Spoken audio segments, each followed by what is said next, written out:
श्री स्वामी समर्थ. तर तुमचं वेलकम आहे रेसिपी आणि बरंच काही यामध्ये.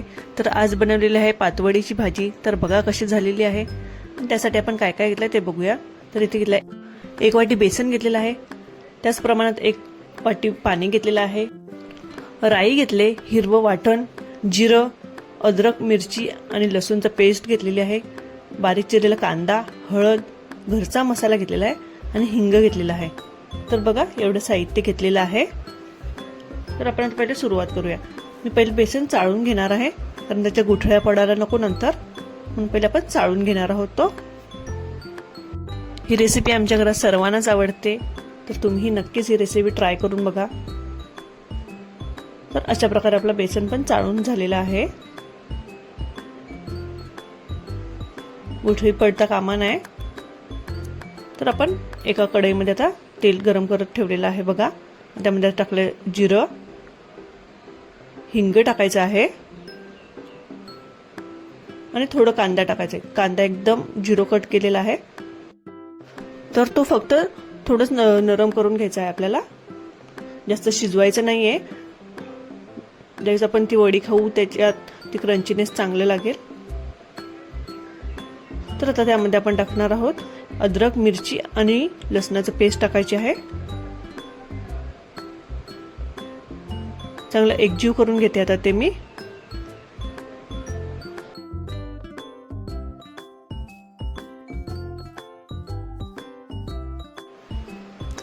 तर आता त्यामध्ये टाकायची हळद. हळद थोडी जास्तच टाकायची आहे, म्हणजे त्याचा कलरही चांगला येईल.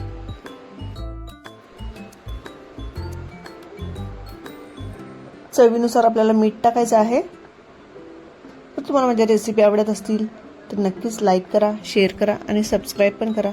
कमेंट्स तर नक्कीच करा. तर चांगलं एकजीव करून घेते मी इथे. आता इथे आपल्याला 1 वाटी पाणी टाकायचं आहे. 1 वाटीपेक्षा थोडं जास्त टाकायचं आहे पाणी, म्हणजे आपली वडी एकदम नरम होईल. इथे आपलं पाणी चांगलं उकळलेलं आहे बघा. आता त्यामध्ये चाळलेलं आपल्याला बेसन टाकायचं आहे आणि चांगलं एकजीव करायचं आहे. सतत ढवळत राहायचं आहे, म्हणजे त्यामध्ये गुठळी पडणार नाही. तर बघा इथे चांगलं एकजीव झालेलं आहे. मी आता त्यात झाकण ठेवून 10 ते 15 मिनिटं त्याला वाफ काढून घेणार आहोत, किंवा 1 वाफ काढून घ्यायची आहे. तोपर्यंत मी आता इथे प्लेटला ग्रीसिंग करून घेते.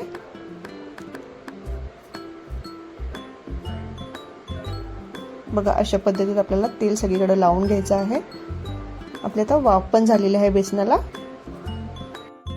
तर मी आता तेल लावलेल्या प्लेटमध्ये ते काढून घेणार आहे सगळं.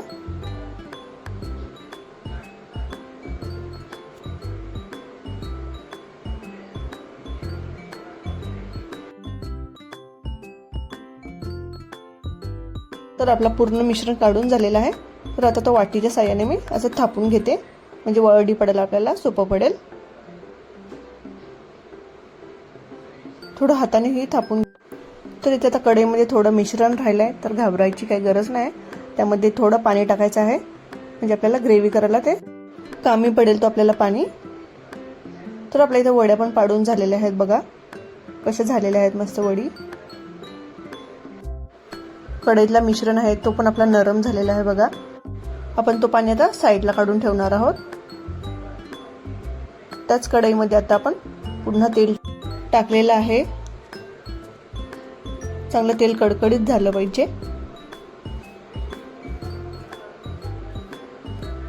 आता त्यामध्ये टाकणार आहोत आपण हिंग. तुम्ही बघतच असाल मी प्रत्येक भाजीमध्ये हिंग टाकते.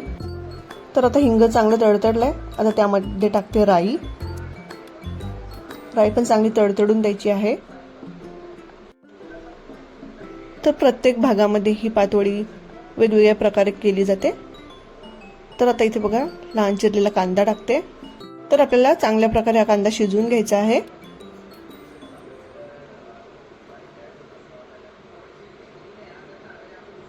आता त्यामध्ये टाकते मी घरगुती मसाला. घरगुती मसाल्यामध्ये सगळ्याच प्रकारचे मसाले आहेत. धना पावडर, जिरा पावडर. तर त्यामध्ये टाकते मी हळद. चांगलं मिक्स करून घ्यायचं आहे. घरगुती मसाला हा आमच्याकडे 12 महिन्याचा केलेलाच असतो, त्यामुळे प्रत्येक भाजीमध्ये आम्ही तो यूज करतोय. आता त्यामध्ये टाकायचं आहे हिरवं वाटण. त्यामध्ये घेतलं आहे मी खोबरं, लसूण, अद्रक, मिरची आणि कोथिंबीर. तोही चांगलं फ्राय करून घेते. चांगलं शिजवून घ्यायचा आहे तो पण. आता जो आपला उरलेला पाणी आहे तो त्यामध्ये टाकते, म्हणजे आपला थिकनेस पण चांगला येईल भाजीला. आणि वरून 1 वाटी मी अजून गरम पाणी टाकलेलं आहे. आता टाकते चवीनुसार मीठ.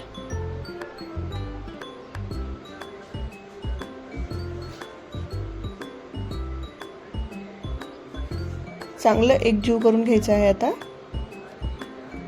बघा कशी उकळी आलेली आहे.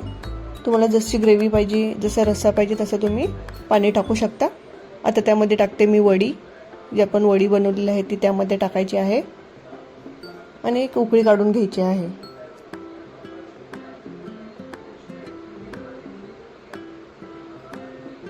तर आपली इथे भाजी रेडी झालेली आहे. बघा कशी झालेली आहे. आता मी एका बाउलमध्ये काढून घेते.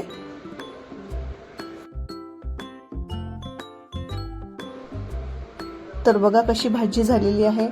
रेसिपी आवडली तर नक्कीच लाईक करा, शेअर करा आणि सबस्क्राईब करा. कमेंट्स पण नक्की करा.